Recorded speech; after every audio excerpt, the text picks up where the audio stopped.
ahí lo dejamos y luego discutimos más esa idea de Shulgovsky, ¿no? Claro. El segundo tema del capítulo cuarto es las discusiones en torno a los caminos de desarrollo de la agricultura en los años 20 y principios de los 30, que había una discusión en torno a si era un ejido lo que se tenía que hacer y que la producción entonces se diera pues en el plano cooperativo o comunal, o bien más bien pues se hacía lo que también se aspiraba en la época de la Reforma, generar pequeños propietarios a través de la parcelación de la tierra. Entonces pues esta eran dos de las grandes discusiones. Al ala que proponía que se tenía que hacer una repartición de la tierra para que se produjera comunalmente, le llamaban el ala agrarista, ¿no? Y los otros pues eran denominados por estos mismos como el ala conservadora, ¿no? Que proponían eso, que se hiciera una parcelación de la tierra y que hubiera pues una repartición para que se generaran pequeños propietarios y que esos pequeños propietarios con una apropiación privada de la tierra generaran una producción y que de esta forma se iba a generar el desarrollo económico. Por otro lado estaba la perspectiva agrarista. Lo que ellos decían es no, nosotros tenemos que aspirar a un socialismo. Ya se comenzaban a gestar las ideas socialistas, pero ahí había una discusión porque había también denuncias por parte del ala conservadora en torno a que estas ideas de cooperativismo, de que se produjera comunalmente, pues realmente venían porque nos las intentaba imponer la Unión Soviética, que pues en ese momento estaba en el auge, puesto la Revolución de Octubre, ¿no? De 1917, la Revolución Bolchevique. Entonces, pues estaban estas dos posiciones. En la Constitución de 1917, lo que se queda es que temporalmente va a haber una repartición de la tierra y que esta repartición de la tierra, vuelvo a reiterar, temporalmente pues va a ser de propiedad colectiva, pero que tendrá que pasar a una apropiación privada de la tierra, ¿no? El tercer tema del cuarto capítulo, que es el que me toca exponer, habla sobre el intento por construir una sociedad de régimen colectivo ejidal, teoría y realidad. ¿Por qué se dice que era realmente pues un intento de construir una sociedad del régimen colectivo? Porque en primera se comienza a hacer después del 10 al 17 algo que se va a denominar la reforma agraria. Esta reforma agraria lo que pues realmente decía en la teoría era que tenía que haber una repartición de las tierras que tenían concentradas los latifundistas, puesto que era una de las grandes aspiraciones por las que se movilizó las masas campesinas, ¿no? Según ellos, pues se tenía que hacer esta repartición de la tierra y esta idea la compartían pues los agraristas, ¿no? Decían, sí se tiene que repartir, pero no tan solo, sino que se tiene que repartir, pero a la vez tenemos que apoyar al campesinado para que produzca. Y los otros decían, sí, pero el apoyo para que produzca, pues era tan solo darle la tierra y que sea de él la tierra y que así ya la produzca, ¿no? Entonces, pues aquí no se comienza a hablar, pero más adelante vamos a hablar de lo que va a ser el Banco Agrario Nacional, ¿no? Que es el que les comienza a dar apoyos a los campesinos para que comiencen a formar pequeñas cooperativas, pero eso vendrá en el capítulo quinto, ¿no? En la división cuarta del capítulo cuarto nos habla del sector cooperativista en la agricultura, ¿no? Entonces, como ya decíamos, pues se comienza a dar lo que es la conformación del Banco Agrario Nacional. Este banco pues lo que proponía era darle dinero a los campesinos para que produjeran a través de cooperativas. Sí tienes tu pedazo de tierra, pero júntate con los demás para que produzcan colectivamente o comunalmente. Pero ¿qué es lo que pasa con los préstamos que comienza a dar este banco? Los terratenientes, que ya comenzaban a tener una ligazón muy fuerte con la parte del Estado, pues comienzan realmente a apropiarse de estos préstamos que daba el banco, ¿no? Que en realidad, pues, en teoría tendrían que ir para las sociedades cooperativas, pero nunca le llegaban a las sociedades cooperativas, sino que los terratenientes se terminaban dando como esa, pues, ¿cómo denominarla? Esa identidad jurídica, ¿no? De cooperativa, solicitaban los préstamos, utilizaban a los campesinos, pero en realidad ellos se terminaban quedando con el dinero, ¿no? para su producción, aparte de la concentración de la tierra. El movimiento campesino que se comenzó a gestar primeramente, pues antes de convertirse en la Confederación Nacional Campesina, comienzan fuertes movimientos campesinos en el estado de Veracruz, ¿no? En el estado de Veracruz, pues los campesinos comienzan primordialmente a tomar ellos las tierras, ¿no? A defenderlas. Chulkovsky lo que nos deja aquí claro es que esto no se dio por sí solo, sino que había un trabajo que él cita del Partido Comunista. Este trabajo del Partido Comunista no tan solo se daba, dice Chulkovsky, pues en el ámbito del campesinado, sino también se daba pues en los grandes sindicatos, como ya bien lo decía hace un momento el compañero José Manuel Dip, ¿no? Tenían, por ejemplo, la dirección del sindicato de ferrocarrileros, tenían la dirección del sindicato de los electricistas y algunos otros, ¿no? Que ya más adelante lo plantearemos cuando hablemos de lo que es el movimiento obrero en México, ¿no? En la década del 30. Pero entonces, en la división quinta del capítulo cuarto, Anatol Chulkovsky nos habla de la importancia que tuvo el movimiento campesino para lo que fue la repartición de la tierra, y gracias a esta organización campesina que se dio, que fue la Confederación Nacional Campesina, que pues Anatol Chulkovsky dice que uno de los primordiales exponentes de las ideas de la necesidad de una conformación campesina fue Graciano Sánchez, ¿no? Que fue pues uno de los más destacados. Pero pues ahora sí que esta Confederación Campesina pues era una de las bases de lo que fue en ese momento el Partido Nacional Revolucionario, ¿no? Que como ya lo decía José Manuel Dip, pues es como el antecedente de lo que va a ser el Partido Revolucionario Institucional ya después. No sé si gustes agregar algo en pues, esto, José Manuel. Yo creo que lo que vale aquí la pena destacar, ir destacando, es cómo se va perfilando. Yo creo que ese es verdaderamente lo que van haciendo ahí, cómo se va perfilando el Estado mexicano tal como lo conocimos nosotros durante muchas décadas, y qué es lo que hoy se procede a desmantelar, es decir, un Estado verdaderamente rector en lo económico, en lo social y en lo político, ¿no? Es decir, el Estado tiene auténticamente la rectoría en lo económico, porque empieza a penetrar profundamente en las calderas del sistema, a ser el eje del proceso de acumulación de capital. En lo social, por la movilidad social que impulsa, por las reformas que pone en práctica, y en lo político porque verdaderamente tiene el liderazgo incluso de la clase dominante, ¿no? Incluso más esclarecido que algunos sectores de la propia clase dominante, que no alcanzan a percibir la magnitud de los cambios que va introduciendo y cómo en un sentido histórico favorece a sus intereses, ¿no? Yo creo que eso es una de las cosas que habría que ver, porque en ningún momento Cárdenas se propone ir más allá, digamos, de los límites del sistema, ¿no? No hay un intento de ruptura, o el intentar sentar las bases de una ruptura, de marchar por una vía no capitalista. Digamos que hay una concepción avanzada para la época, pero de ninguna manera una ruptura profunda con el sistema. Eso habría que verlo, ¿no? Satisface demandas que venían de la Revolución Mexicana, que no se habían satisfecho.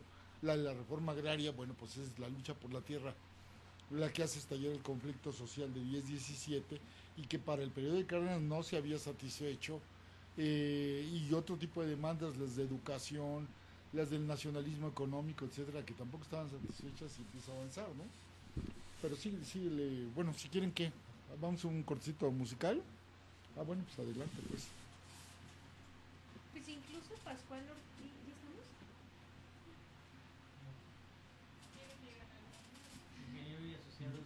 Bien, estamos aquí en nuestra voz radio, en sí, su programa Galaxia, Saber para prever, prever para actuar. En un momento regresamos, vamos a ir a un corte musical.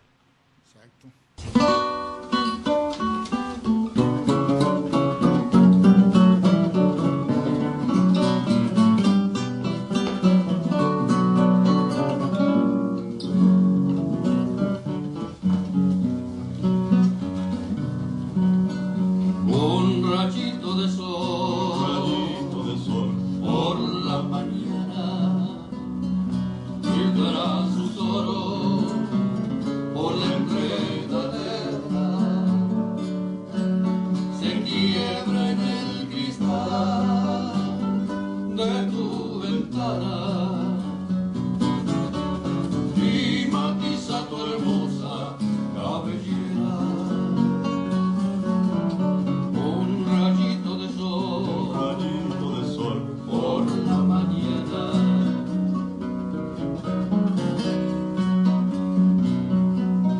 Mi alma que vive errante y soñadora de amor, pidiendo una dulce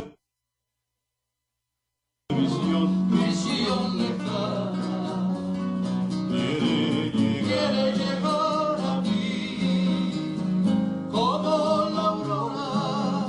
Mi alma llegará al sol por tu ventana, como un rayo de sol por la mañana.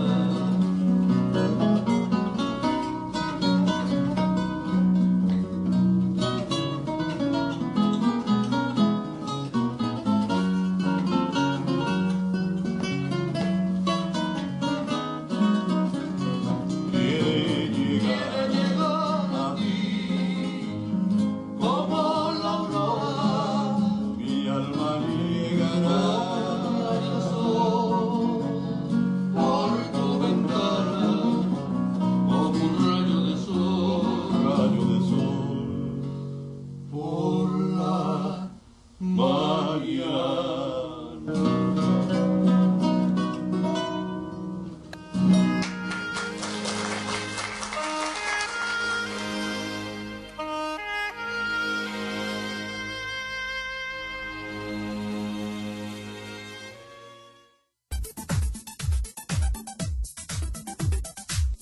Nuestra Voz Radio, la voz del pueblo organizado, presenta.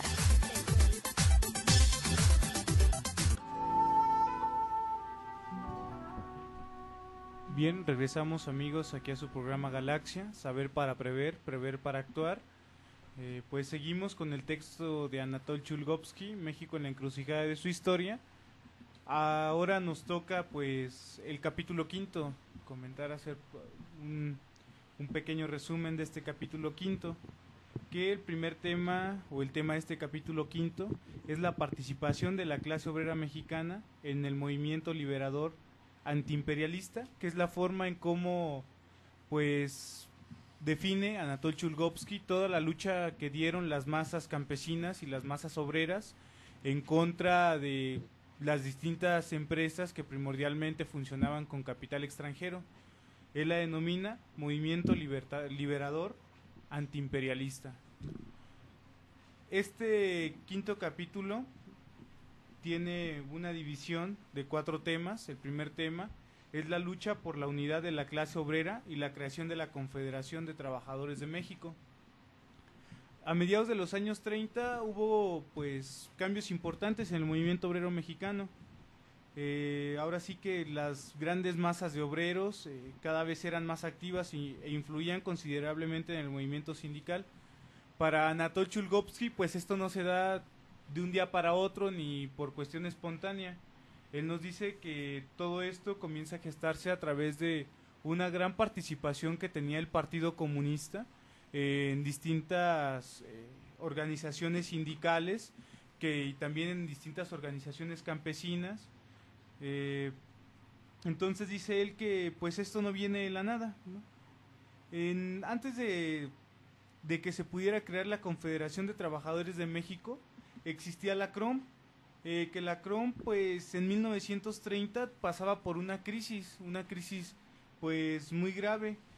Terminaron saliéndose de la CROM grandes sindicatos, como cuáles, pues los ferrocarrileros, uno de ellos, que tenían pues gran influencia del Partido Comunista, ¿no?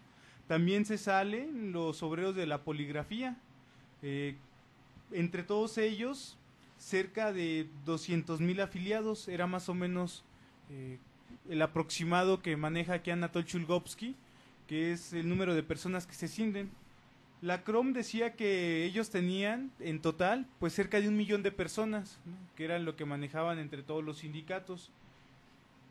Dice Anatol Chulgovsky que en diciembre del 33 los sindicatos que se salen de la CROM forman la Confederación General de Obreros y Campesinos, que es encabezada por el señor Lombardo Toledano, el licenciado Lombardo Toledano, como él le llama.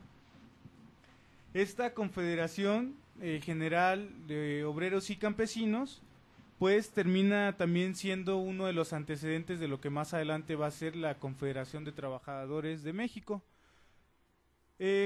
Ahora sí que todas estas confederaciones que se realizan o que se hacen, pues en su interior tienen desde sindicatos grandes hasta sindicatos pequeños. Sindicatos grandes, pues de miles, ¿no? Cientos de miles, algunos de ellos, como los petroleros, ¿no? Que ya se conforman en el 34, ¿no?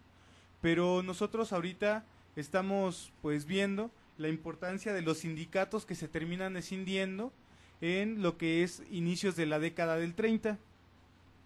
En 1933, dice Anatol Chulkovsky, existían 57 federaciones, 17 confederaciones y 2.781 sindicatos. El número total de miembros era de 366.395.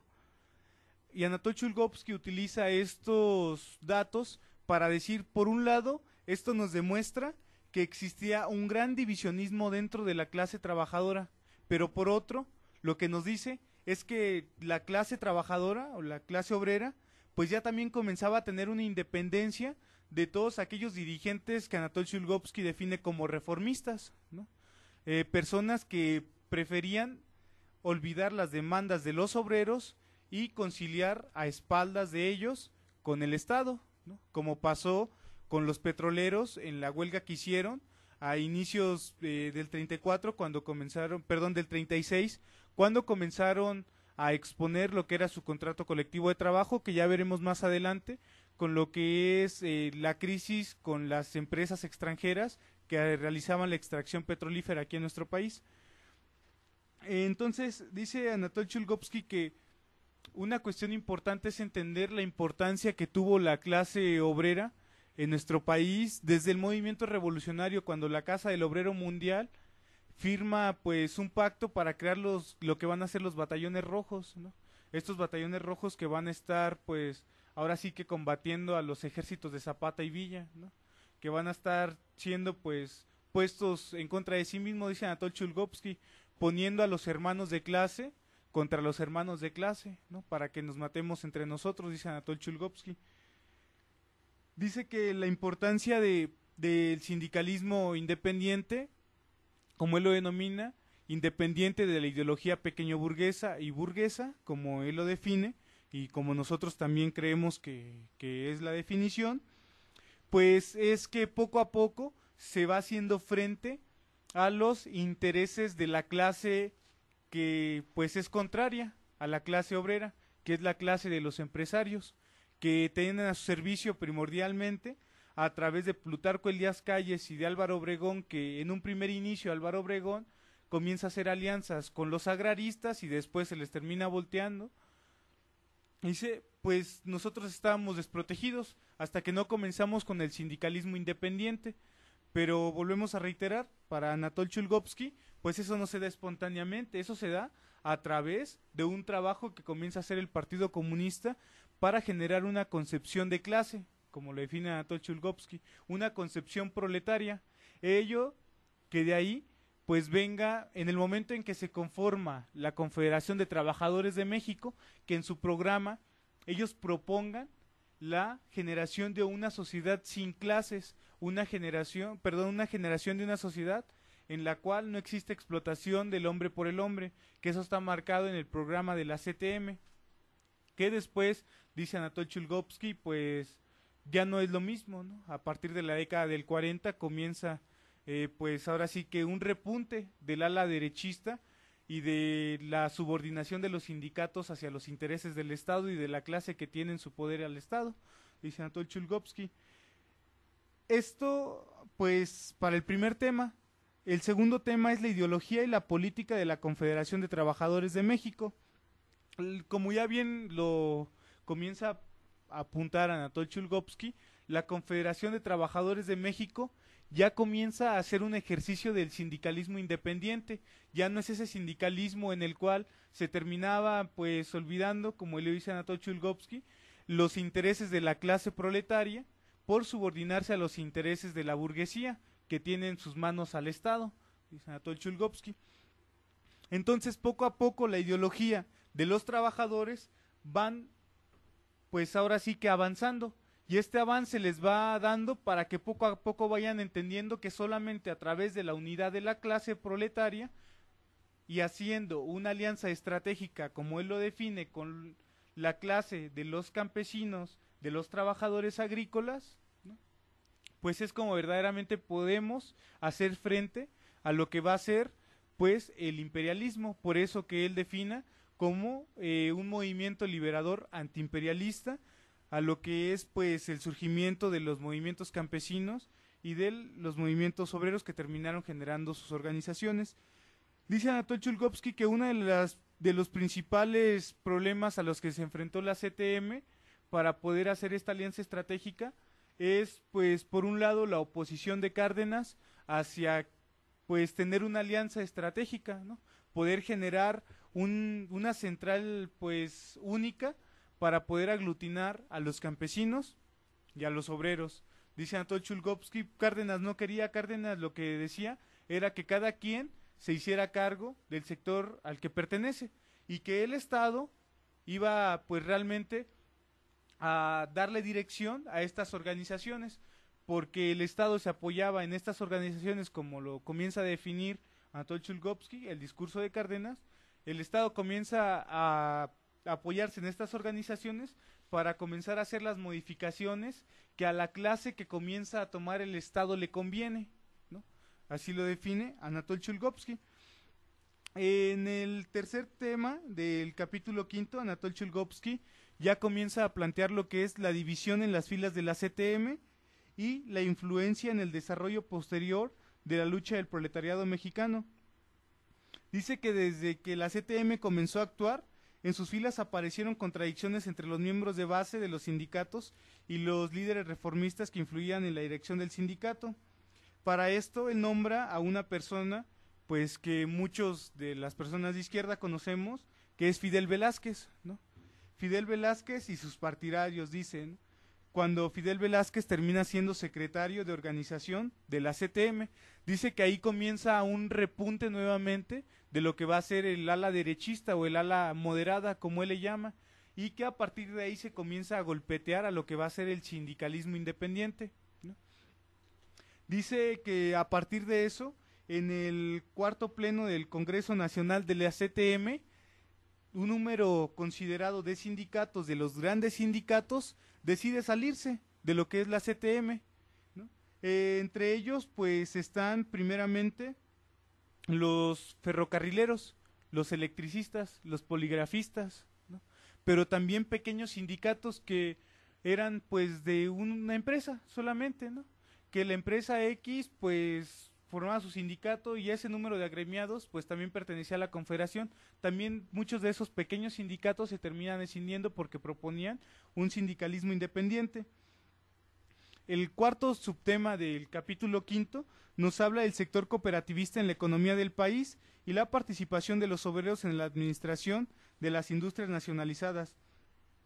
Una de las bases jurídicas sobre las que se comienza a sustentar también el cooperativismo obrero, no el agrario, es a partir de la ley de cooperativas que se emite a finales de 1937. Esta ley, pues lo que decía era que el Estado tenía que apoyar a través de créditos a lo que es pues los obreros para que comenzaran a administrar ciertas empresas. Una de ellas, aquí ejemplifica Anatol Chulkovsky, es la de los ferrocarriles, ¿no? Los ferrocarriles al momento en que se nacionalizan pasan a manos pues de los obreros, ¿no? Pero dice Anatol Chulkovsky, no tan solo se trataba de pues darle la administración a los obreros, sino de poder hacer que el servicio del tren pues sirviera realmente para el sector popular. ¿Y por qué dice esto Anatol Chulkovsky? Porque él comienza a describir de qué forma, a pesar de que los ferrocarrileros y el sindicato de ferrocarrileros comienza a tomar en sus manos pues la administración, comienza de repente pues a caer la industria ferrocarrilera aquí en nuestro país. Entonces dice, ¿de qué forma se va dando esto? Dice, en primera, porque el servicio que se terminaba dando, por ejemplo, a los mineros, era un servicio muy barato, ¿no? Y el servicio que se le terminaba dando a pequeños productores y a las cooperativas era muy caro. Ahí el Estado nos imponía los topes que nosotros teníamos que poner, dice Anatol Chulgovsky, que decía el sindicato de ferrocarrileros, ¿no? Ellos no podían poner el precio del transporte de las mercancías, eso lo imponía el Estado, y el Estado, en el momento en que estaba Cárdenas a la cabeza, definió que el precio de las mercancías, del transporte de las mercancías para los mineros iba a tener el costo más bajo, ¿no? Entonces el sector popular, cuando quería hacer pues lo que era el transporte de sus mercancías que se producían a través de cooperativas, pues tenían un alto costo. Dice, entonces a partir de esto se comienza a venir abajo. Dice, pero no tan solo, sino que el Estado pedía que cierta parte de las ganancias se las pasaran a él y no que se reinvirtieran, ¿no? Entonces, pues también esto termina afectando mucho al sindicalismo, y dice Anatol Chulgovsky, pues esto termina fracasando, ¿no? Este intento porque los obreros tomen en sus manos la administración de empresas como ferrocarriles, pues realmente no termina funcionando porque el Estado no está dispuesto realmente a apoyar un proceso de cooperativismo, ¿no? Dice, más bien el Estado lo que hizo, pues fue utilizar a los obreros para desacreditar esa vía, porque había una discusión sobre si era viable hacer cooperativas obreras o realmente eso era una imposición de la Unión Soviética, ¿no? Porque esa era la denuncia que se hacía. Se decía que como el Partido Comunista estaba dentro del sindicato de ferrocarrileros, el Partido Comunista recibía la línea directa de la Unión Soviética, y que entonces lo que se quería hacer aquí en México era hacer una colonia de la Unión Soviética, ¿no? Y decían los moderados, o como se les llama, los conservadores, ¿no? Mejor dicho, dice Anatol Chulgovsky, pues en realidad lo que estos señores querían, pues más bien era el servicio a bajo costo, pero que el servicio terminara a costa del trabajo de los trabajadores. Y pone un ejemplo Anatol Chulgovsky, los trabajadores terminaban ganando hasta muchísimo menos de lo que ganaban cuando esas empresas eran privadas, ¿no? Y todo esto porque al inicio los trabajadores ferrocarrileros lo que decían es, vamos a trabajar más porque ahora la empresa ya es nuestra, ¿no? La empresa es del sector público, pero no, todo se terminó viniendo pues abajo. Y todo esto pues a partir de que el ala derecha comienza a tomar mayor participación, ¿no? En lo que va a ser la estructura estatal. Esto concerniente al capítulo 5, no sé si gustas agregar algo, si alguien gusta agregar algo en este tema, que en general se llama la participación de la clase obrera mexicana en el movimiento de liberador antiimperialista. No sé si alguien guste, tú, José Manuel. No, bueno, nada más decir eso, es decir, que realmente lo central habrá que empezar a subrayar desde ahora. Lo verdaderamente decisivo es la independencia ideológica, y los niveles de conciencia ideológica todavía eran muy bajos. No había una concepción de la clase obrera como una clase independiente, con su línea política propia, es lo que quiero decir, trazada por ellos mismos en función de sus intereses inmediatos e históricos, y finalmente quedaban atrapados de una u otra manera en las posiciones pequeño burguesas o incluso propiamente burguesas.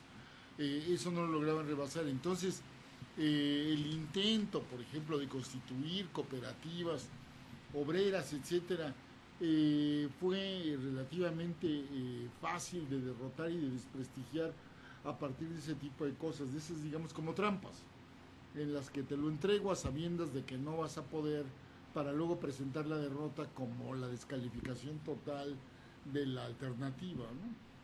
Eso quería yo subrayar nada más. ¿Algún otro comentario, compañeros, compañeras, que están aquí en la mesa redonda? No, es cancha de fútbol. Ah, perdón, es cancha de fútbol. Sí. Bueno, pues para darle un poco más de celeridad, porque aún necesitamos discutir esto que es el texto de Anatol Chulgovsky ahorita para todos nuestros radioescuchas, pues lo que estamos haciendo es describiendo un poco el texto, porque lo que nos interesa es tener la base sobre la cual vamos a discutir, ¿no? Para poder seguir sacando las tesis que nosotros tenemos, ¿no? Claro. En torno a esto. Entonces, pues pasamos a lo que es el capítulo 6 y el último que en lo que es mi participación me toca, que es la nacionalización de la industria petrolera, el triunfo histórico del movimiento de liberación del pueblo mexicano, que se subdivide en lo que va a ser 6 puntitos que vamos a tratar rápidamente. El primero es la industria petrolera como campo de reserva de la dominación del capital extranjero. Recordemos que la extracción petrolera en nuestro país a principios del siglo XX se comienza a dar primordialmente a través de dos capitales extranjeros, uno, el de los ingleses, y dos, el de los norteamericanos. Se comenzaban a pelear por quién obtenía mayores concesiones para la exploración petrolífera, y pues al inicio quienes comenzaron a tener mayor preponderancia eran los norteamericanos, pero después a través de ciertas maniobras los ingleses, que comenzaban a darle puestos a los burócratas del Estado, puestos también dentro de las empresas, comenzaron a tener mayores concesiones a través de este mecanismo. Pero después los norteamericanos lo que comienzan a hacer es a generar mayor dependencia de la economía mexicana para imponerles mayores concesiones, ¿no?, para la extracción petrolífera que se daba, pues a través de darles más pozos para que ellos extrajeran el petróleo y se lo llevaran. Hay dos tipos de extracción del petróleo, que es el petróleo grueso, lo que denominan, y el petróleo ligero, ¿no?, que es el que mayormente tiene, o el que más costo tenía en ese momento, según como nos lo describe Anatol Chulgovsky. El segundo tema es la agudización de la lucha de las fuerzas progresistas y antiimperialistas contra los monopolios extranjeros, la nacionalización de la industria petrolera. En julio de 1936 se realiza el primer congreso extraordinario de los petroleros, ¿no?, que comenzaban a generar pues la unidad, ¿no?, entre la clase proletaria, porque recordemos, como ya bien lo decía José Manuel Dip, se comenzaba ya a gestar lo que era una concepción de clase, ¿no?, una independencia del pensamiento a partir de nuestra clase, que no le imponían pues la clase que termina obteniendo el Estado, ¿no?, que es la burguesía. Entonces ellos comienzan a hacer pues una descripción de lo que van a hacer firmar a las empresas, que va a ser el contrato colectivo de trabajo. Esto pues en julio del 36. En noviembre del 36 es cuando el sindicato exige a las compañías que firmen el contrato. Las compañías se niegan, ¿no?, dicen, no, nosotros qué te vamos a firmar.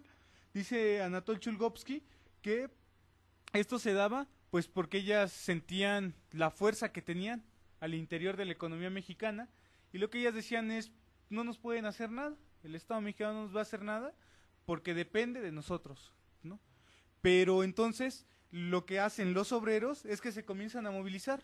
Los obreros comienzan a llamar a lo que va a ser una huelga general de los petroleros, pero como los petroleros eran parte de la CTM llama a una huelga general nacional, y entonces es a partir de allí como interviene Cárdenas. Ellos llaman a que la huelga nacional va a estallar, si mal no recuerdo, en mayo, ¿no? En mayo van a estallar la huelga, el 31 de mayo del 37, ¿no? Ellos ponen como fecha definitiva para explotar la huelga, pero de repente sale Cárdenas y les dice, pues si lo quieren hacer, háganlo, ¿no? Están en todo su derecho de utilizar pues la huelga como una forma de exigir lo que por derecho les corresponde. Y esto lo comienza a decir Cárdenas porque las empresas extranjeras y las nacionales comienzan a desacreditar el derecho a la huelga, comienzan a decir que cómo, que eso va a desestabilizar el país, que la huelga no es la forma en cómo solucionar el conflicto, comienzan a denunciar que realmente hay un, ¿cómo le llamaban?, un intervencionismo comunista, un complot comunista el que se estaba dando, y que realmente era todo eso. Y esto hay que recalcarlo. ¿Por qué se comenzaba a decir todo esto? Porque se decía que en México había un ensayo comunista a través de Cárdenas, ¿no? Y este ensayo comunista se decía era apoyado por Cárdenas y por el Estado mexicano, pero ya ahorita iremos describiendo que esto no era tan cierto como ellos lo estaban planteando, ¿no? Que más bien sí eran las grandes masas obreras que exigían mejoras salariales, porque estaban viviendo en la miseria que ni siquiera les alcanzaba para poder tener una vida digna, ¿no? Entonces, pues seguimos. Entonces ellos llaman a huelga el 31 de mayo del 37. Se van a la huelga y lo que hace Cárdenas es hacer un llamado a que se solucione el conflicto a través de la vía constitucional. Entonces se discute pues acaloradamente, y se decide el 9 de julio levantar la huelga, pero se levanta la huelga siempre y cuando el Estado, a través de la Junta de Conciliación y Arbitraje, haga un análisis sobre la solvencia o no de las demandas que están pidiendo los petroleros, ¿no? Entonces el Estado hace todo ese análisis, y ahora sí que este análisis lo que da como resultado es, uno, que las compañías tenían muchísimas ganancias que estaban escondiendo. 2, que las escondían a través de generar empresas ficticias. Y 3, a través también de esconder como reinversión de capital el dinero que en realidad habían exportado de aquí, ¿no? Que era pues las ganancias que habían tenido. Pero esto se da a partir de la comisión que turna de la Comisión de Conciliación y Arbitraje. Pero paralelamente las compañías petroleras lo que hacen es decir, no, los obreros ganan muchísimo más que los otros obreros, ¿no? Entonces esto se comenzó a utilizar, dice Anatol Chulgovsky, para comenzar a confrontar a los hermanos de clase, ¿no? Realmente esa era la estrategia de las compañías al decir que 18,000 obreros petroleros recibían un salario 3 veces mayor que todos los demás obreros aquí en México. Entonces, de repente, pues, lo que hacen las compañías es poner, ahora sí que un recurso de amparo ante la Suprema Corte de Justicia de la Nación.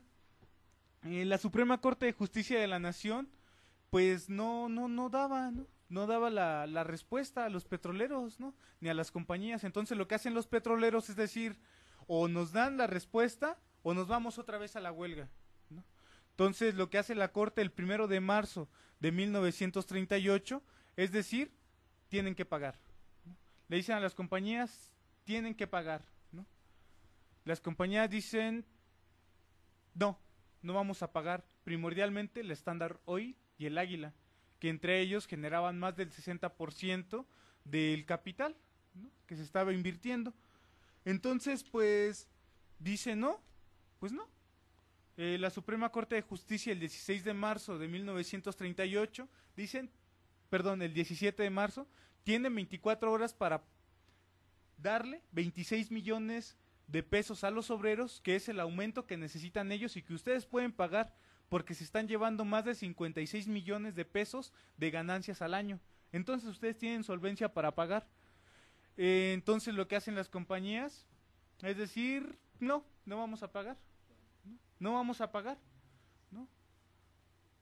Entonces, al otro día, que ya era 18 de marzo de 1938, los obreros dicen, como las compañías petroleras no nos van a pagar, nosotros llamamos a una huelga general nacional. Y como ellos aún eran parte de lo que va a ser la CTM, pues iban a ir a huelga nacional, pero no tan solo iban a ser los petroleros, ferrocarrileros, electricistas, poligrafistas, etcétera, etcétera, etcétera, que era todo el conjunto de pues organizaciones sindicales que estaban afiliadas. Entonces, 2 horas antes de que se cumpla el tiempo para que se vayan a huelga a la CTM, sale el presidente, en ese momento Lázaro Cárdenas del Río, a plantear un discurso en el cual dice, primeramente, las compañías petroleras no acatan la legalidad mexicana, no acatan las leyes mexicanas. Como no acatan las leyes mexicanas, si yo no hago algo en este momento, está en crisis todo el sistema político y económico del país. ¿Por qué? Porque entonces se va a evidenciar que nosotros servimos a una clase, ¿no?, a un sector, que para nosotros pues eso tiene una explicación que es la autonomía relativa del Estado, ¿no? Pero eso ya lo explicaremos en un momentito, ¿no? Entonces, dice Cárdenas, como pues tienen solvencia y no quieren pagar, la forma en la que se va a resolver esto pues no es quitándoles maquinaria, porque independientemente de eso, pues al siguiente año no les van a volver a pagar y otra vez tendré que intervenir para quitarles maquinaria porque no les van a querer pagar. Entonces la única opción es la expropiación.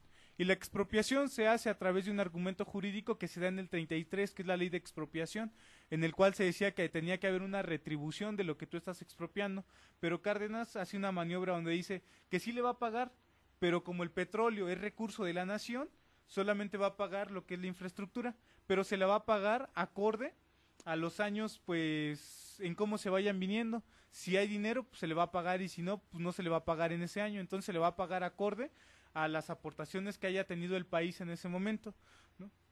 Entonces, lo que pasa es que los obreros lo que hacen es, posteriormente, hacer una gran manifestación, grandes mítines, en los cuales salen a decir que esa fue un triunfo de la clase, ¿no? Un triunfo que se da a partir del uso del derecho de la huelga que dan los petroleros, pero que también comienzan a dar los hermanos de los distintos sindicatos.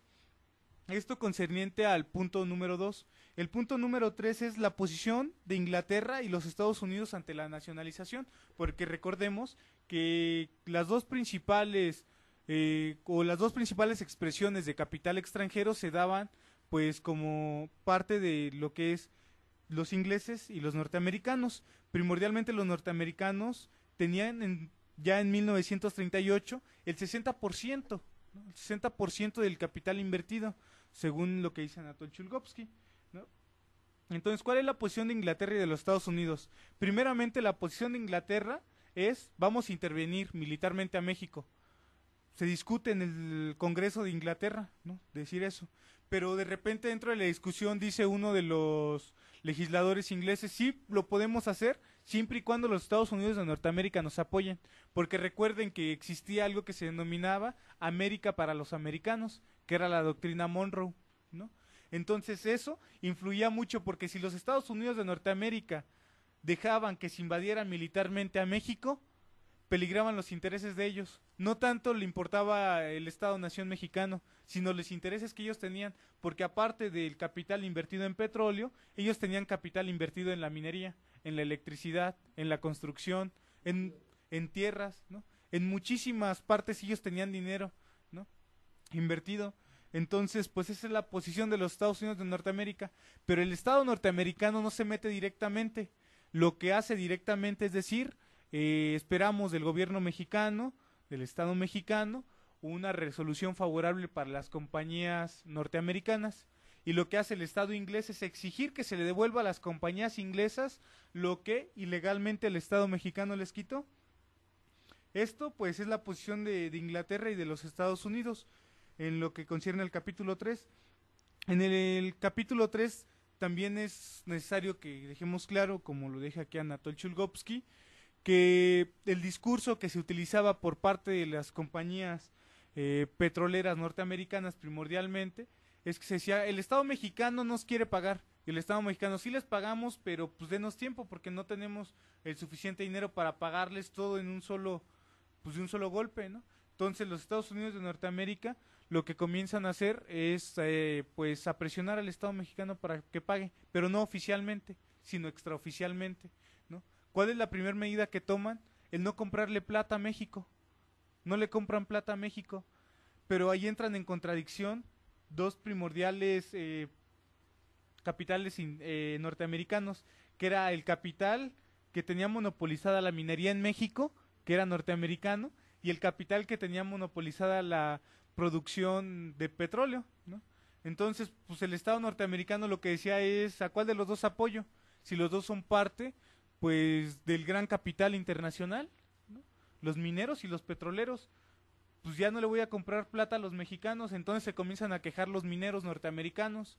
Dicen: ¿cómo que no le vas a comprar plata a los mexicanos? Pues si nosotros los norteamericanos somos los que extraemos la plata, ¿no? Entonces el Estado norteamericano lo que hace es no apoyar en una primera instancia a los mineros y apoyar a los petroleros. Pues era Rockefeller primordialmente, ¿no? Entonces lo que sucede es que el Estado norteamericano y los ingleses comienzan a utilizar un discurso en el cual decían que el Estado mexicano se estaba convirtiendo en un Estado fascista.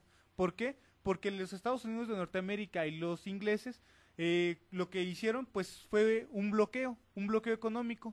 Le impedían a todos los estados existentes que no le compraran petróleo a México, pero como en ese momento ya estaba el eje, ¿no?, lo que se denomina el eje de mal en la Segunda Guerra Mundial, que era Alemania, Japón, ¿no?, Italia, pues ellos le dicen a México: pues si no te quieren comprar ellos petróleo, yo te lo cambio por maquinaria, primordialmente los alemanes, ¿no? Y los italianos te fabrico barcos. Ajá. Entonces, pues, lo que dicen los mexicanos: pues no nos queda de otra, porque nosotros lo necesitamos. Entonces comienzan a entablar relaciones comerciales con ellos. Y algo que dice aquí Anatol Chulkovsky, que no dicen los norteamericanos, es que 30% de la producción petrolera, cuando estaba en manos de las empresas norteamericanas e inglesas, se iba para los alemanes. Que entonces, ¿por qué denunciaban a los mexicanos de estarle vendiendo petróleo a los alemanes cuando ellos ya lo hacían, ¿no? Y el contacto, o quien hacía estas transferencias, era Rockefeller, ¿no? Directamente con Hitler, ¿no? Que es lo que denuncia aquí Anatol Chulgovsky. Entonces, pues esto es importante también resaltarlo en lo que es la perspectiva o lo que hicieron los ingleses y los norteamericanos. El cuarto subpunto es el levantamiento del general Zedillo, un intento de los imperialistas de encender la guerra civil. ¿Quién era el señor Saturnino Zedillo? Él era un importante general que participó en la administración de Lázaro Cárdenas al inicio, pero que después sale de la administración y se va hacia San Luis Potosí, que era donde tenía pues grandes extensiones de tierra, ¿no? Y pues donde él tenía todo el control en San Luis Potosí. Entonces llega un momento en que él comienza a hacer ciertos pactos con la Standard Oil y le comienzan a financiar, pero también con la parte más reaccionaria de aquí de México y conservadora, que tenía ligazones directamente con lo que era el franquismo en España, pero también con lo que va a ser el fascismo en Alemania, ¿no? Y estas ligaciones, pues lo que también le terminan dando son armas, ¿no? Ahora sí que armas y dinero. ¿Cuál era realmente el plan? El plan era poner pues tropas en Guatemala y en Estados Unidos de Norteamérica para que en el momento en que se levantaran en San Luis Potosí, Nuevo León y en algunas otras partes del país, entraran directamente esas tropas y también comenzaran a generar pues un desgaste del ejército mexicano. ¿Qué es lo que hace el general Cárdenas? Se va con las tropas a San Luis Potosí a combatir, ¿no?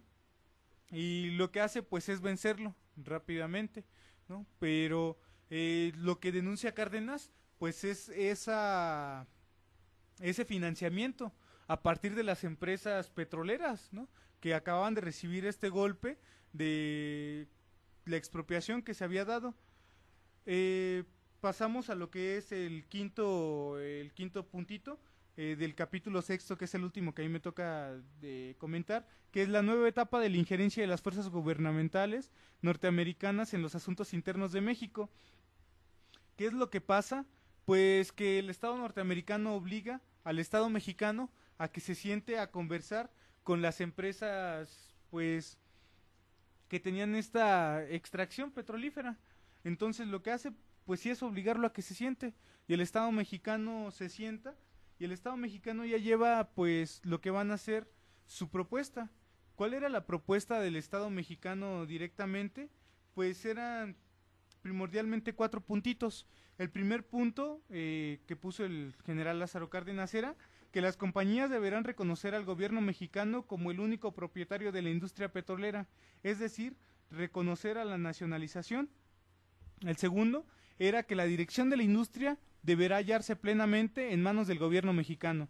El tercer punto que proponían para llegar a un acuerdo era la venta y la distribución del petróleo, así como de sus derivados en el territorio del país, pues se tenían que encontrar en manos del gobierno.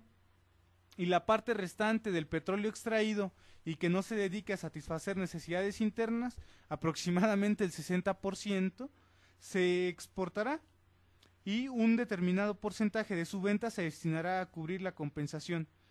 Pero lo que decían las compañías es no, nosotros queremos pues eso, porque es nuestra, son las compañías nuestras. Y la forma en la que le contestan al Estado mexicano es, bueno, mira, si tú nos dejas 50 años seguir extrayendo petróleo, no hay pedo, dentro de 50 años nosotros te devolvemos todo esto que es tuyo, tan solo danos 50 años. Y lo que dice Cárdenas es no les voy a dar eso, ¿no?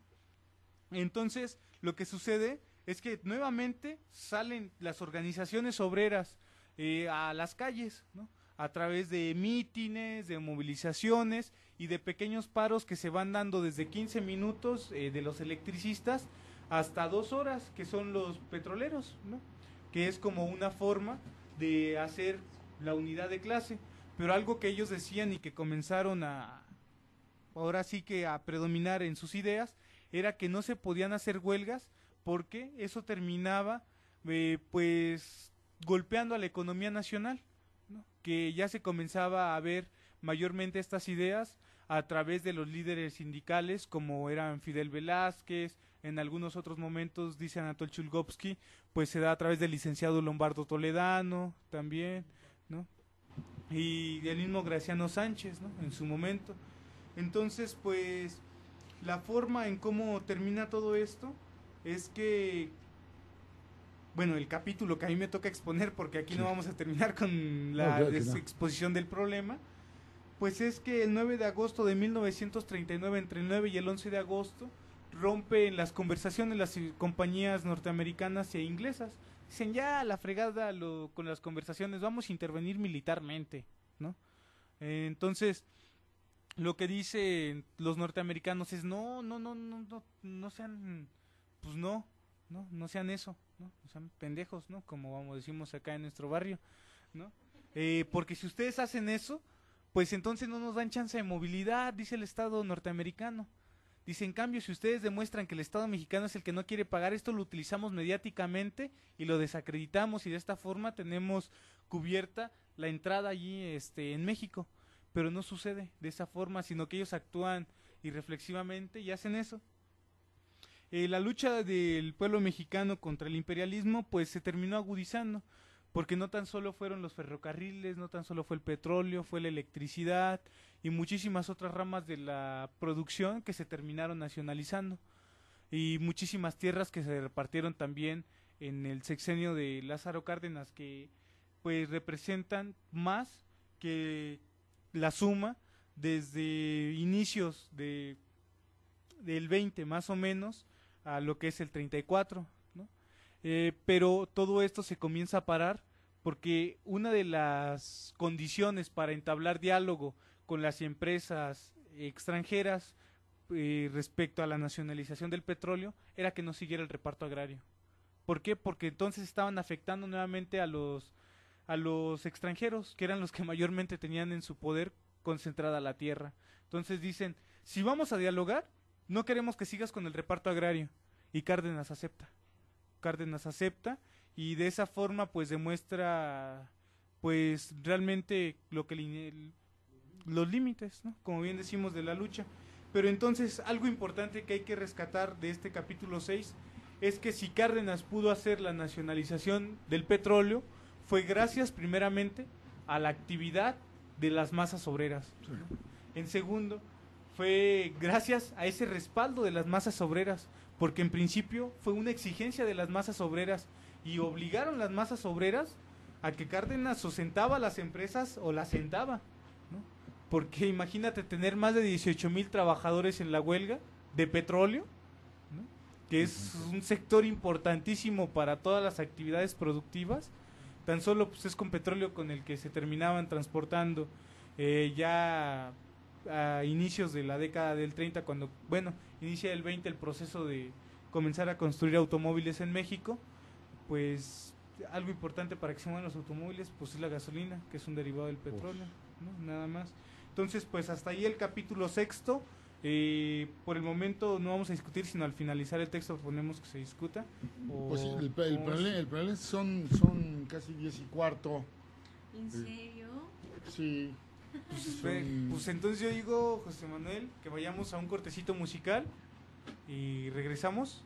¿Se quieren seguir? Sí. Yo, no, por nosotros sí, pero los radioescuchas. A ver, pues bueno, a ver, pon la música. ¿Qué hacemos? ¿Qué hacemos? ¿Y seguimos?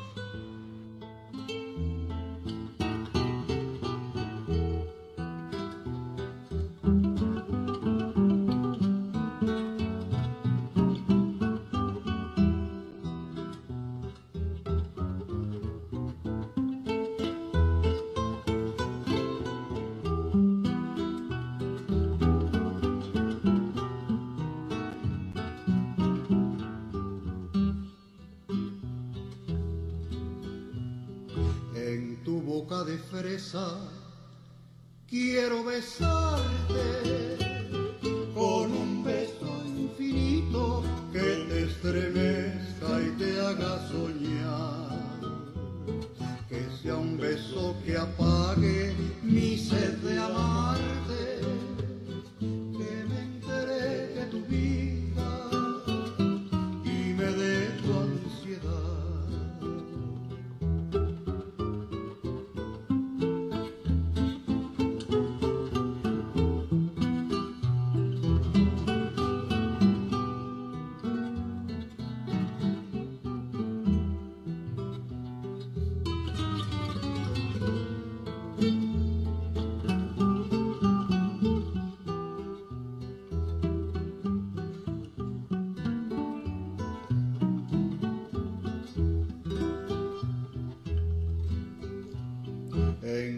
boca de fresa, quiero besarte con un beso infinito que te estremezca y te haga soñar. Que sea un beso que apague mi sed de amarte, que me entregue tu vida y me dé tu ansiedad. Que te deje un recuerdo que no puedas olvidar, que sea abeja y que pique tu boquita de panal, que te robe la calma y te deje sin alma. Es un beso asesino el que te quiero dar.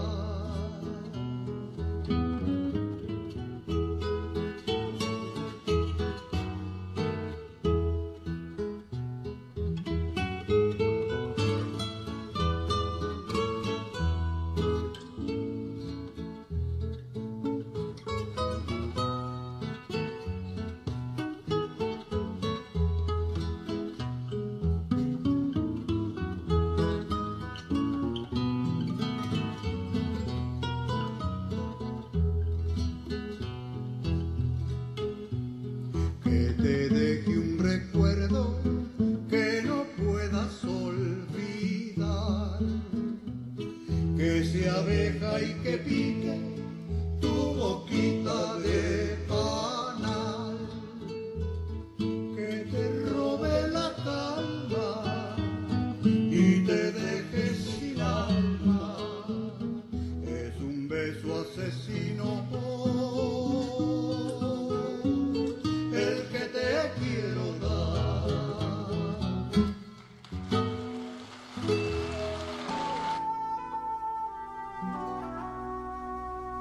Nuestra Voz Radio, la voz del pueblo organizado. www.nuestravozradio.org. Estás escuchando Nuestra Voz Radio, la voz El Pueblo Organizado. www.nuestravozradio.org.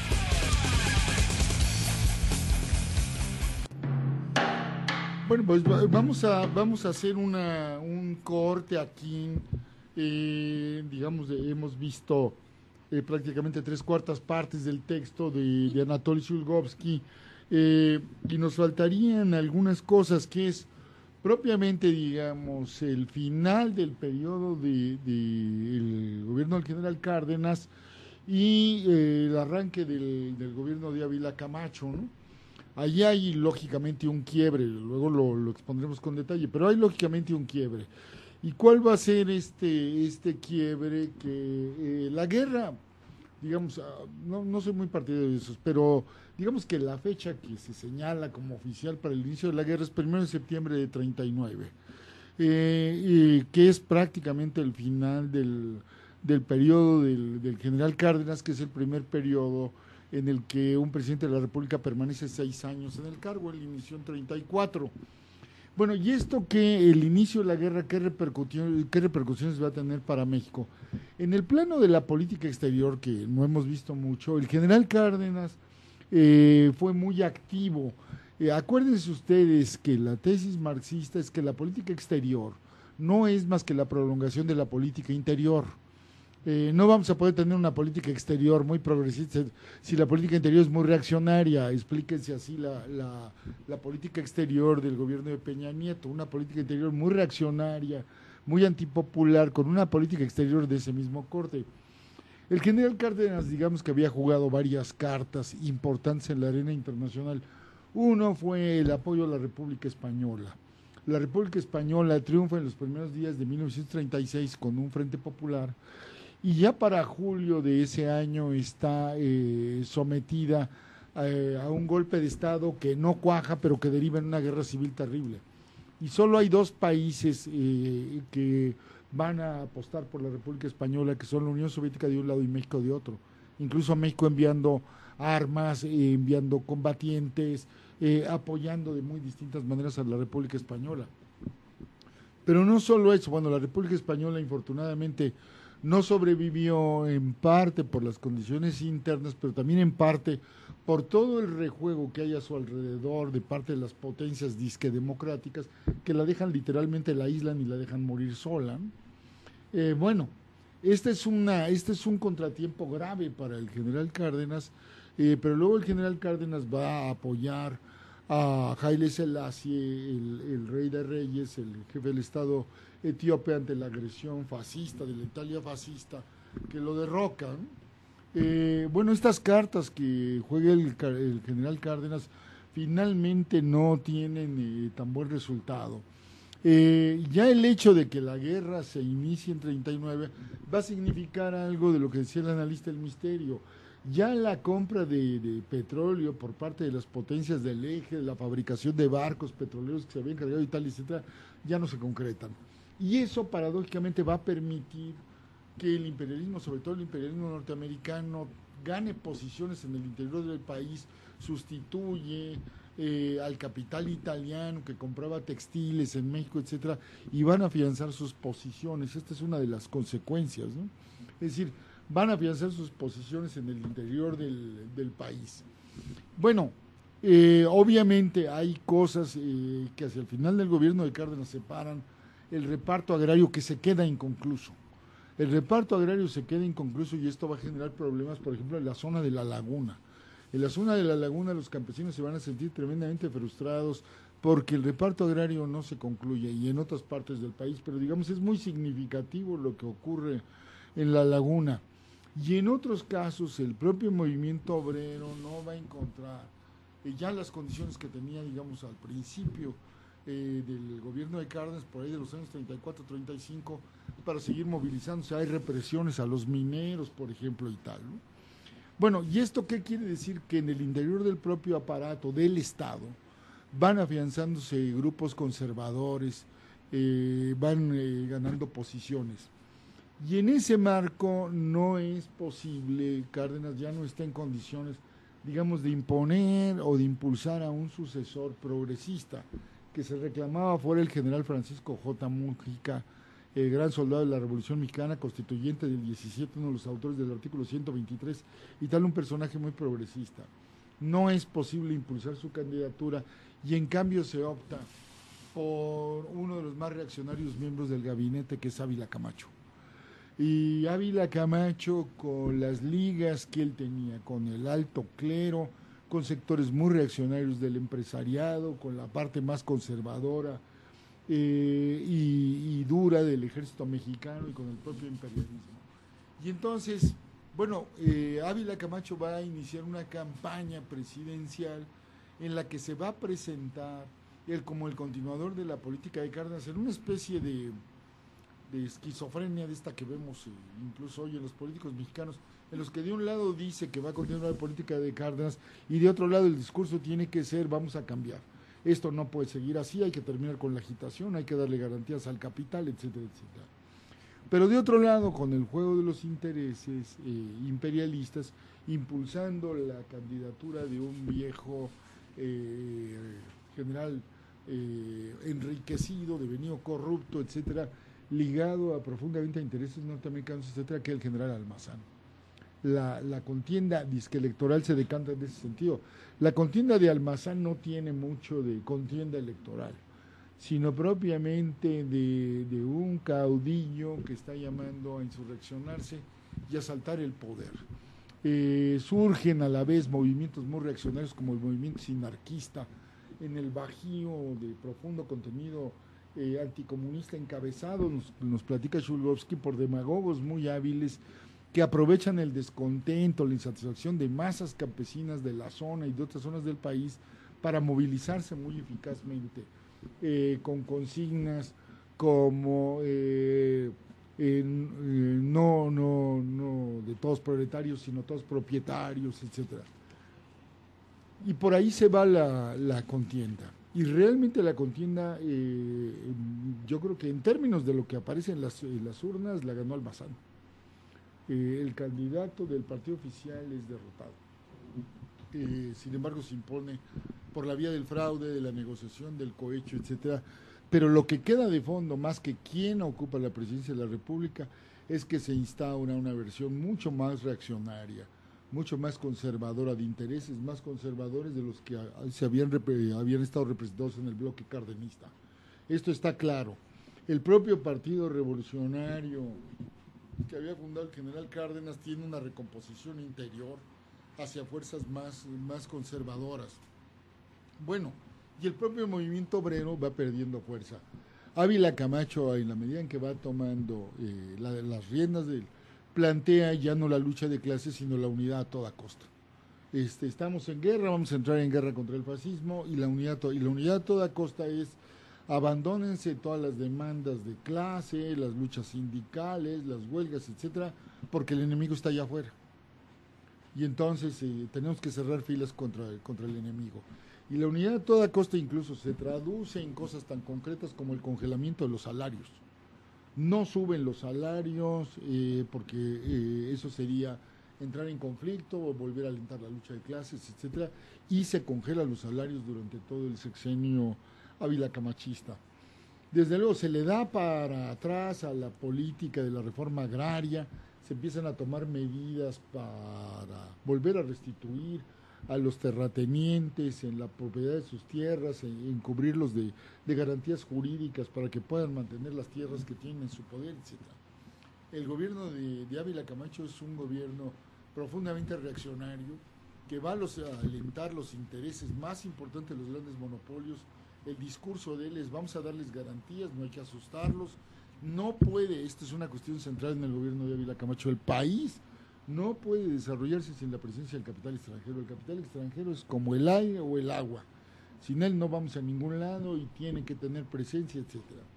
Y si no se atreven directa y abiertamente a plantear la reintegración de las compañías petroleras a los norteamericanos y a los ingleses, es porque la demanda ha sido muy profunda, tiene mucho peso entre las masas y ellos temen un estallido social si se hace así. Digamos que este es el final del sexenio de Cárdenas y el principio del gobierno de Ávila Camacho. Bueno, ¿qué tenemos nosotros ahí ya? Desde luego hay cambios en el propio Partido Revolucionario, en las propias centrales obreras, que se habían corporativizado al movimiento obrero. La persecución a los comunistas es muy intensa en el gobierno de Ávila Camacho, y terminan por perder, digamos, los sindicatos en los que tenían presencia, salvo ferrocarrileros, que todavía va a aguantar hasta el sexenio de López Mateos en los años 60, poquito después. Bueno, pero lo realmente central aquí de todo, aunque sea muy rápidamente, luego lo explicaremos ya más en detalle, lo realmente central aquí es ver qué Estado mexicano salió de ahí. Y yo digo que, de entrada, que salió un Estado nacional fuerte, o sea, muy poderoso, con una presencia muy sólida en la economía mexicana, que se convertía rápidamente en el eje del proceso de acumulación de capital, que consolidó instituciones políticas a través de los cuales ejercía su poder, el control sobre los sindicatos, el partido único de Estado, un ejército bien pertrechado, bien preparado, profesional, nada que ver con las milicias que surgieron de la Revolución Mexicana, ni mucho menos, instituciones sólidas que tiene ya una banca agraria, un sistema financiero tal, y que logra meter al país en el camino de una baja en la intensidad de la lucha de clases muy importante. Nada parecido al sexenio cardenista, y la consigna es muy clara, la consigna es la unidad a toda costa. Incluso para efectos de la guerra se emite una ley en la que el hacer huelgas, etcétera, es traición a la patria. Y entonces de esta manera se logra contener, digamos, muy rápidamente. Ese es el Estado mexicano, un Estado mexicano que participa en la economía, que tiene instituciones de control político sólidas, y que tiene la dirección de la clase dominante, que le demuestra a la clase dominante que es capaz de ver mucho más lejos de lo que miran las cámaras patronales, sectores, etcétera, que no alcanza a percibir la magnitud de lo que fueron los cambios del sexenio cardenista y lo que puede representar el avilacamachismo en términos de entrar a un juego capitalista más intenso, ¿no? Y eso sería mi primera conclusión.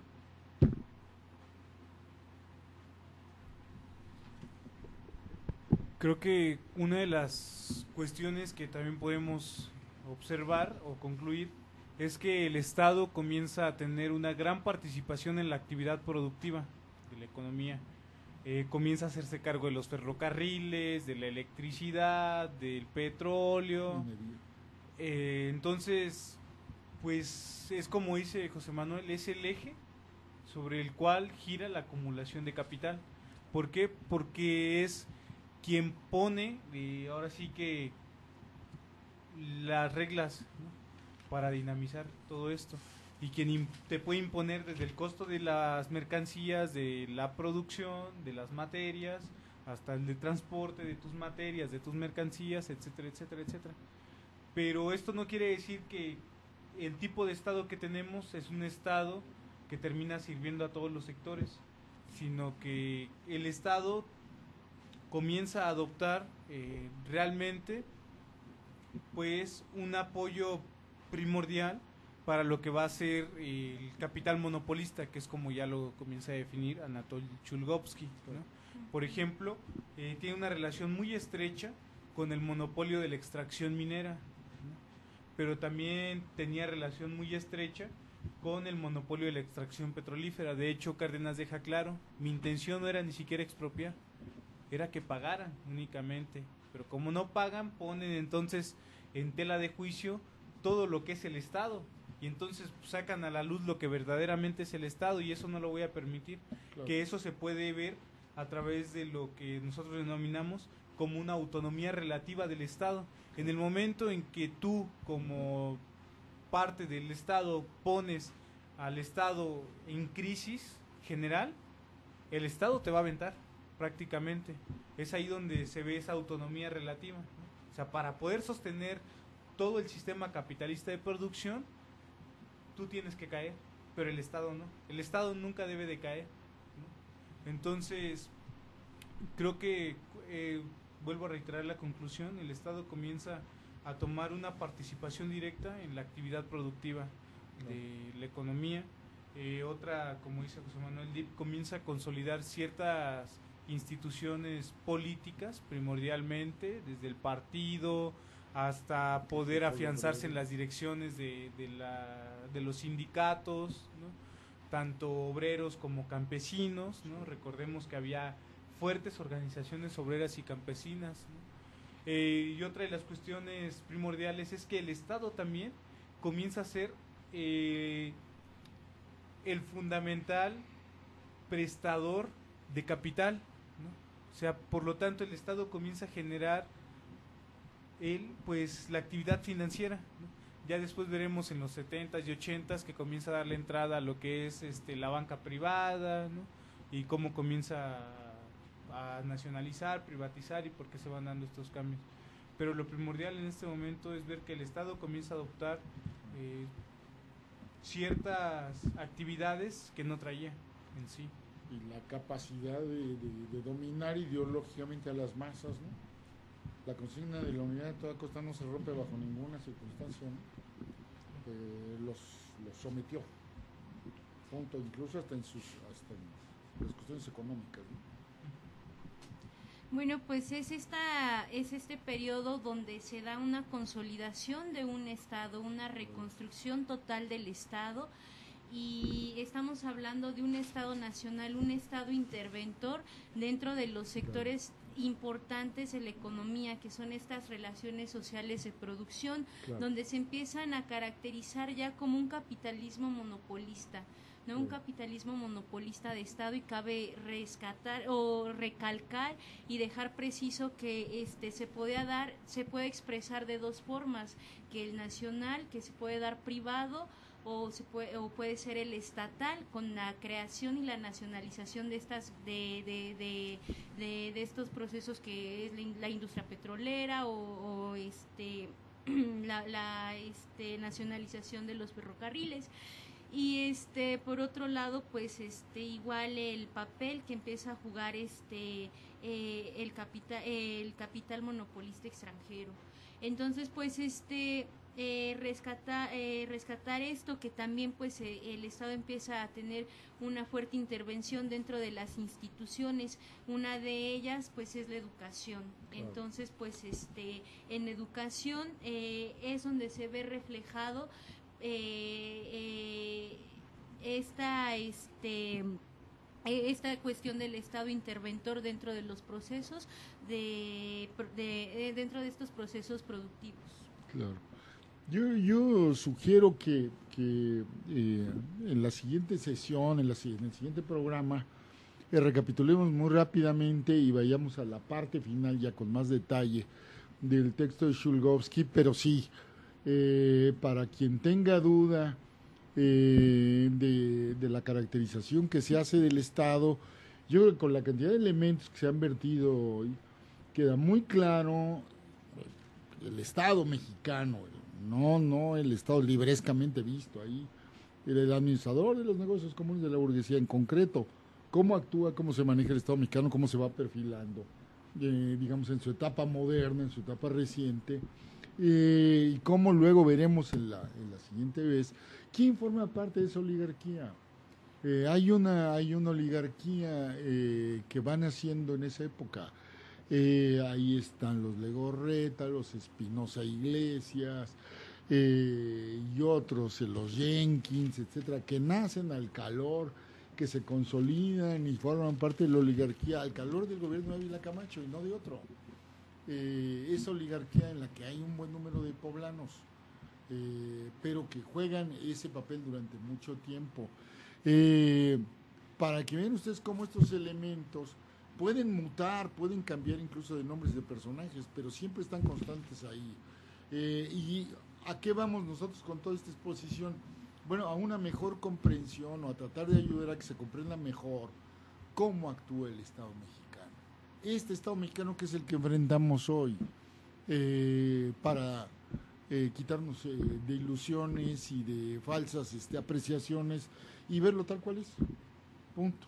Esa es la idea. Yo digo que dejemos aquí el trabajo, me parece que ha sido un esfuerzo muy bueno de Saraí, del analista del misterio, que realmente ha sido muy útil. Creo que vale la pena que repitamos este programa, la parte que hoy se expuso, que hagamos 2 o 3 repeticiones de este programa durante la semana, por lo menos, si no todo, por lo menos en sus partes esenciales, y que la siguiente semana sigamos trabajando sobre esta cuestión que es absolutamente central, porque la idea nuestra no es ni ser librescos, ni presumir de intelectuales, sino tratar, a ver si lo logramos, de ayudar a que la lucha política que se libra desde la izquierda sea más clara, sea más consistente en lo ideológico.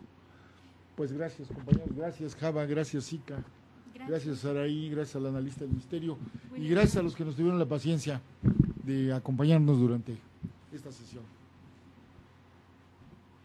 Las mañanitas. ¿Para quién? Digo, las golondrinas. ¿Y para quién? Ahora sí, para el sistema.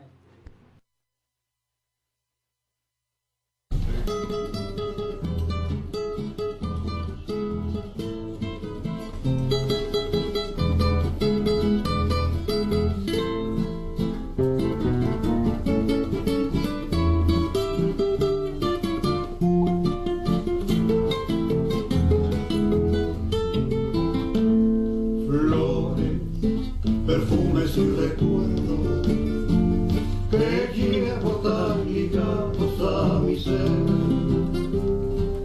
Al sentir el peso de los años, aquellos tiempos quisiera volver. Fueron las horas de mi vida más llenas de ternura y de paz. Hoy tienen sabor a desencanto, aquellos años no volverán más. Receta, jazmín y padre selva, que desde mi niñez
perfumado en la vieja casona que aún existe, donde vagan recuerdos del pasado.